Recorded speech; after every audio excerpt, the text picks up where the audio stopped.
You're listening to the Be a Better Lawyer podcast with Dina Cataldo, episode 181. So how do high-achieving lawyers break through generations of being taught that we have to grind ourselves into the ground to get results for clients, build a successful business, and create a life we love? While law schools are busy teaching the rule of law, they're slacking on teaching us how to be a better human to create for ourselves the success we thought we'd achieve after law school. This podcast bridges the gap between law school and life. Hello there. How are you doing today? All right, let's talk about anxiety, my friend. If you're anything like me, anxiety comes to visit every so often. This is normal, but what we can control is how long and how intensely we feel it. And what I didn't know for a long time, and what you might not know, is that our unintentional thoughts and behaviors can fuel anxiety. In this episode, I want to help you not only bring awareness to where you may be fueling your anxiety, but how to stop fueling it and take care of yourself.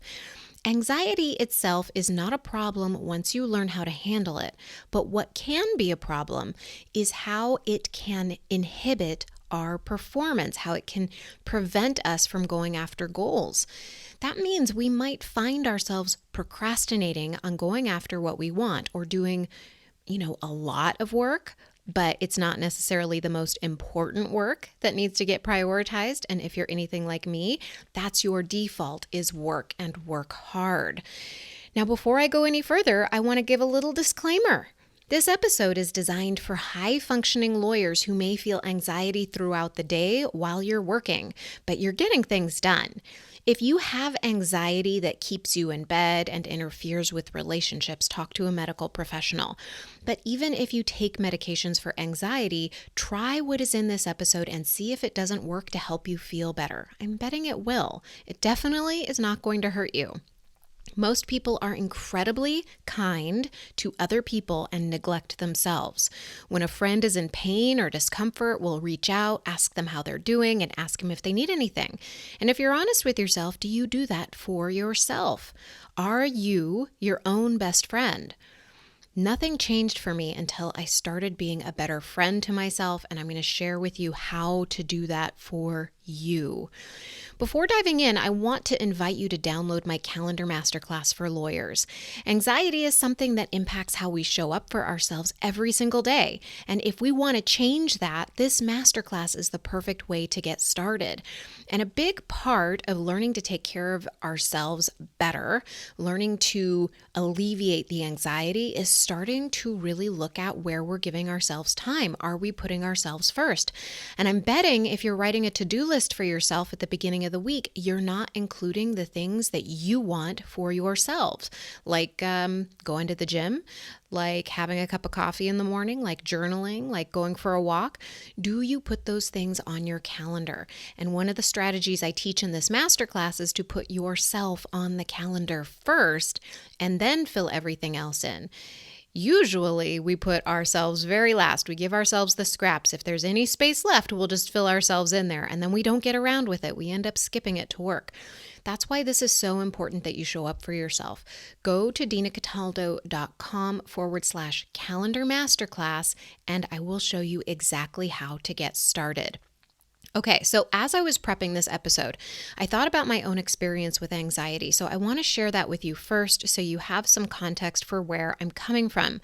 This podcast is not the be-all, end-all for anxiety, okay? There's so many different factors that can be involved. If you drink a lot of caffeine, if you're not, exercising, if you're eating a lot of junk food, if you're not sleeping, all of those behaviors can fuel your anxiety. So definitely take a look at those. But what I want to talk to you about today really relates to what I was going through and what I noticed the most and had the most impact on my behaviors and had the most impact on changing my practice and going after what I wanted in a way that was easy for me, right? Like I made time for myself to have a law practice and a business. Like I did not want stress.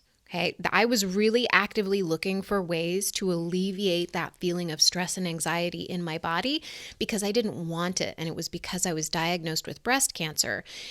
And I honestly did not know I was feeling this constant anxiety in my body until I was 3 years into being a criminal prosecutor. And that was at 30 years old. I was undergoing chemotherapy for breast cancer. And you may have heard me say before on the podcast that when I felt that chemo was a vacation, I knew there was something wrong, right? But really what I recognized is that before chemo, I was in a constant state of high emotion, and I didn't realize it because I wasn't connecting to the feelings in my body. I treated myself like a robot that should be able to get work done all the time. And instead of really practicing the tools that I'm sharing with you in this episode, I tried to block the feeling that I was having. I did that in a lot of unhealthy ways. So I did that with drinking a lot of alcohol. And I would make really bad decisions on weekends and at night. I would do things that would not further a business, right? Because all of my time was consumed with not just drinking, but also recovering from the drinking. I was doing things like shopping online, eating food. I definitely was not taking care of myself. Okay. And so I was not being a friend to myself. So what I want to share with you here is how you can start changing what you can do for yourself, learning the skill sets and the mindsets that you need that I went through so that you can name it, you feel anxiety, you know what it is, and you can diffuse it just like you can a time bomb, all while not having to go through chemo. Pretty awesome, huh? So I'll let you know that working with lawyers in my coaching practice, the feeling of anxiety is prevalent, and they all have something in common with my experience, an intense desire to succeed no matter what. Each of us has a different measuring stick for success, but the ones who have anxiety prevalent in their lives that I have noticed use external measures for success. Accolades, approval from bosses, money. That was me too. I wanted approval. When I had that, I wanted more money. And then when I didn't have as much money as I wanted, much approval as I wanted, then I wanted more money. So I was in a constant state of want, not having enough. It had nothing to do with my external circumstances. I was making plenty of money. I was a good attorney. I mean, there was no doubt in my mind when I look back on it. But it had to do at the time with the story I was telling myself about what the approval and the money meant about me. And really, now in the position that I am in, none of it means anything about me. I know that with certainty. At the time, I did not know that, and you might be in that position too. But the money and the approval means nothing if you don't like yourself and how you're showing up in the world. It doesn't mean a thing. All you need is for you to approve of yourself, for you to enjoy the life you're living, right? That's it. Looking back on my life, the reason I didn't recognize that I felt anxiety was because I'd always felt it. I never felt good enough, and I was constantly working for approval. And so I was always working hard, feeling an anxiety, feeling it not enough. I'd get the praise for working hard, and I associated that with feeling good. Because when I got it, I felt really, really good, right? My bosses would acknowledge me when I stayed late at the office or came in on the weekends. Teachers acknowledged me for getting A's and doing extra credit, et cetera, et cetera. It just showed up everywhere in my life.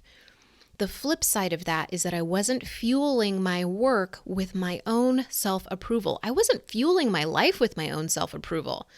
I wasn't being a friend to myself and giving myself what I needed. I wasn't going after what I really wanted. I was settling.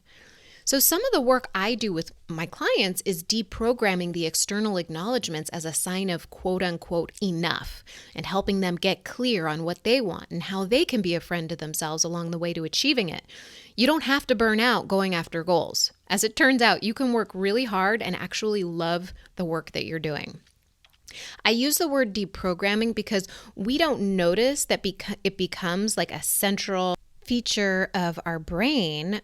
And when our brain becomes trained to value the external as signs that we're enough or that we're safe, then it impacts how we feel in our bodies. And this can manifest in feeling anxiety in our body all the time if we don't feel safe. I remember when I started practicing law, my office really amped up the anxiety.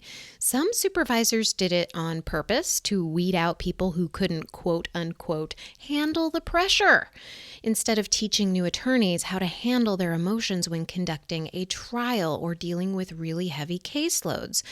They also didn't know how many lawyers they would keep when they first accepted new attorneys into the office, so everyone in that new group of attorneys was trying to prove themselves to get a position early on, which created a competitive atmosphere instead of a collegial atmosphere. Everybody wanted to stay later than the other person, work harder than the other person, and that, of course, was on the heels of the bar exam and trying to prove ourselves there, and before law school that, and I could go on and on and on. Do you see a pattern? This is one way that our brain can be acclimated to anxiety, to feeling this stress, this anxiousness in our body. We get used to it like that old couch in your living room that you know needs to be replaced, but you just never get around to it because you're used to it. You start to ignore any of the problems with it, and you don't think it's anything that needs to be addressed. And like that funky couch, though, anxiety is a natural part of being a human. It's a function of our brain chemistry. But it doesn't have to be a problem. And we can stop fueling anxiety and making it worse by doing a few things and stop doing other things. The best part of this is you don't have to go through chemo to feel an impact. You can start feeling the impact right now. Okay, so start noticing when you feel anxiety. Now, if you say you have it all the time, that's great. You're going to have a lot of ability to see this in action. You're going to get to put all of these tools to work, and you are going to get to feel even a bigger impact than maybe people who only feel it every once in a while. So you're kind of at an advantage there.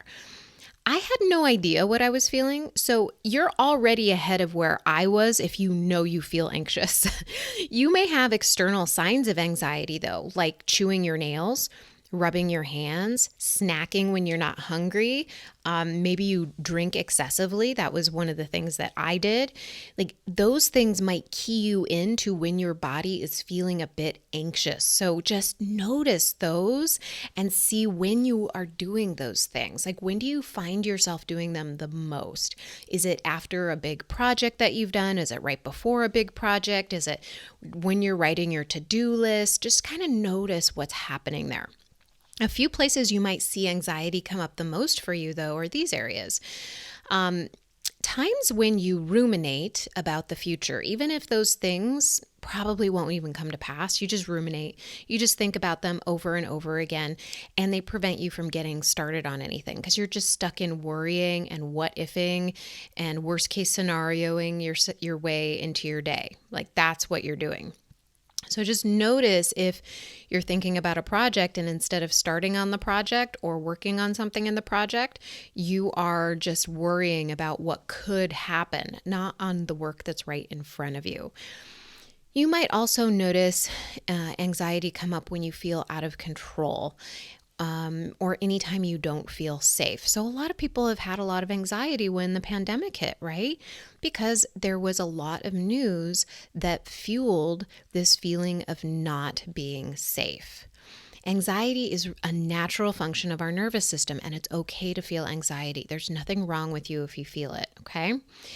Before we get into what you can do to alleviate anxiousness, let me tell you what is not going to help feeling this way. Like what is going to fuel your anxiety is fighting it, getting angry at it, berating yourself for having it, telling yourself you shouldn't have it, or pushing through it, like pushing through the work, even when you are in high anxiety. It's a lot of energy to do that. So if you are exhausted at the end of the day, chances are there is some element of you pushing through emotions and getting work done. But then you've been spending so much time fighting with these emotions, pushing through them, that you don't want to do anything at the end of the day. And so one of the benefits of learning how to do the work that you're going to learn in just a minute is starting to feel increased energy, because you're not going to be fighting your way through your day. You're not going to be like pushing through the negative emotion. You're just going to start feeling it and noticing it, okay? Doing any of those things, just a reminder, it fuels the feeling of anxiousness. You can work through it. I did it for years, but it feels horrible. And there's a much better way, a way where you can get more done and love your life more. You get to choose what you want to do. If you want to choose to feel better, let's keep going. All right, so there are a dozen different ways you can alleviate anxiety in a healthy way. And I mean healthy for your body and your mind, not in a way that avoids the anxiety, okay? And avoiding, like I said, can look like a lot of different things. For me, it looked like drinking. It can look like scrolling social media, checking email, watching Netflix when you want to be doing a project instead and beating yourself up for it, right?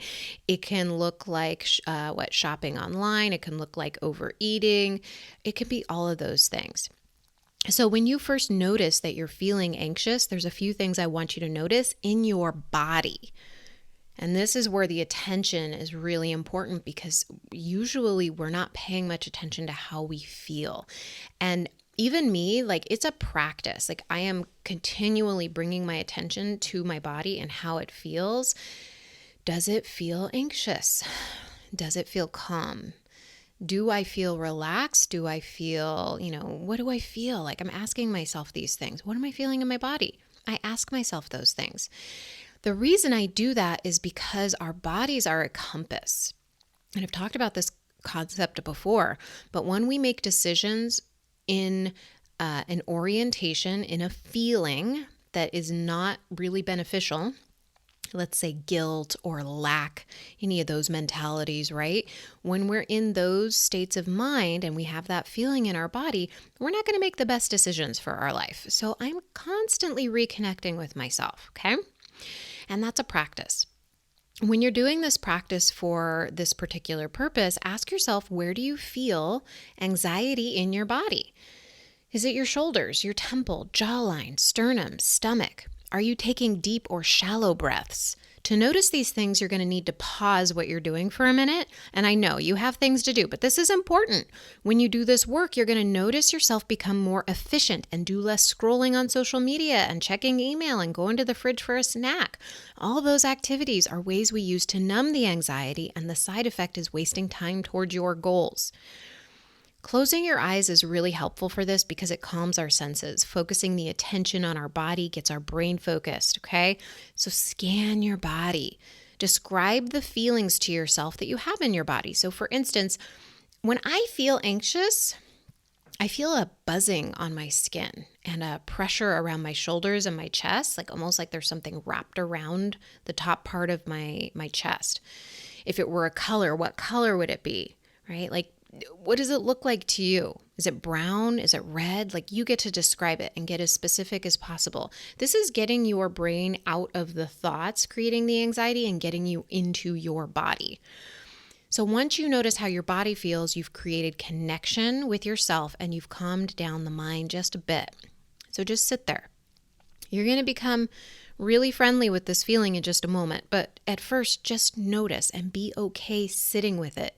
It's not going to kill you. I promise you. I know that I have talked to clients who are afraid to feel certain feelings because they think that they're going to get lost in them. And it's okay to feel anxious. It's okay. You're safe. And that's something to remind yourself of, right? Like, you have control in this moment. You are the one who is the watcher. You are just noticing this feeling. And just sit there, okay? I sit in this for 10, 15 minutes or until the feeling like passes through my body or starts to fade. And maybe you're noticing this feeling in the middle of work and you need to get a project done. Be really honest with yourself and ask yourself whether you have 10 to 15 minutes to just be with yourself. A good litmus test is if a friend asked you for a few minutes of your time when you were in the middle of that same project, would you say yes? If you would, then give yourself that time, okay? I will tell you, I did this last night and it works wonders. My dog Frankie has seizures and he's had several over the last few days. The things I want to do can't always be done when I want to do them. So I have a thought that I don't have control over what I want to do. I know it's not true, but it's still a thought that my brain gives attention to, and it fuels that feeling of anxiety. And I get to choose whether I want to take care of Frankie or, write my podcast or, take care of an interview or whatever it is I need to do. But Frankie gets dibs on me. And once I remember that that's a choice I'm making and I like that choice, it calms me.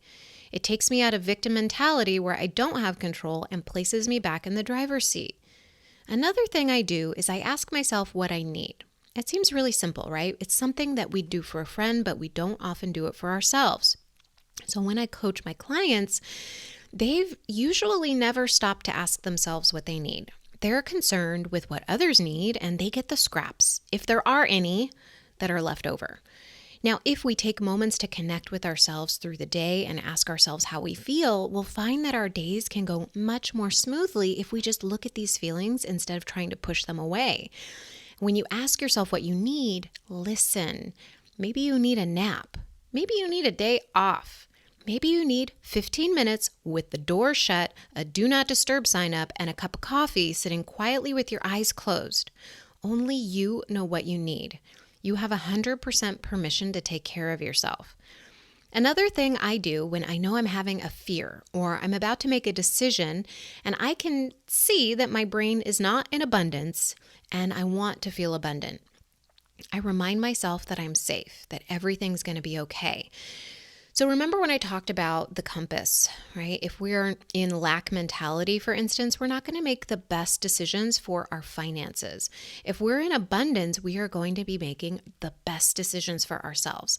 So when I'm telling you about, being in that state that you want to be in, like if you're in fear, you're not going to make the best decisions for yourself. So one of the things that you can do is use this tool to start reminding yourself, hey, everything's okay. Like I'm safe. Everything's been okay up until now. It's going to be okay right now, and it's always going to be okay. All right. It's just a simple reminder, but it's very helpful because this is just an example of how to deal with a trauma response. Burnout and overworking are trauma responses that we've learned over the years. They're normal. They don't need to be debilitating or prevent you from going after your goals, but they are there. And so we've got to really just look at them. Okay. I tend to attract a lot of people who are workaholics, people who are really hard workers and are very hard on themselves. And so this work is really helpful just to calm down the nervous system. Now, I still feel anxiety from time to time, like I did just last night. Okay. I use these tools to reconnect with myself and give myself what I need before I go on to the next thing in my day. I take care of myself. I'm a friend to myself. I really am proud of the fact that I can do that because it wasn't always the case. Okay, that's a really big accomplishment for me. And I know that it feels so much better than ignoring my needs and grinding through the work. And the bonus is I get more done. Like I go after my dreams with more fervor, more passion than I can if I am debilitating myself with the anxiety. So if you recognize that you have a big goal and you're not going after it, it might be because there are emotions preventing you from pursuing those goals like fear and anxiety. You might not believe it's possible to go after your dreams while being a full-time lawyer. I guarantee you that's not true. I'm a full-time lawyer and I built a coaching business on top of that practice. I've built it in a way and worked on my mindset so that I could leave my law job at the end of this year. And I help my clients pursue their passions and build their businesses that they love on top of their law practices if that's what they want to do. And they do it without the stress and the overwhelm that we learn in the legal profession, that we're really steeped in the legal profession. You can pursue your passions. Book a call with me and we will talk about how we can make it happen for you while enjoying your whole life more. You can book a call with me at dinacataldo.com/strategy session. That's dinacataldo.com/strategy session. We only get one life. Are you doing what you want to do with it? All right, my friend. Thank you for being here. I will talk to you next week. Bye.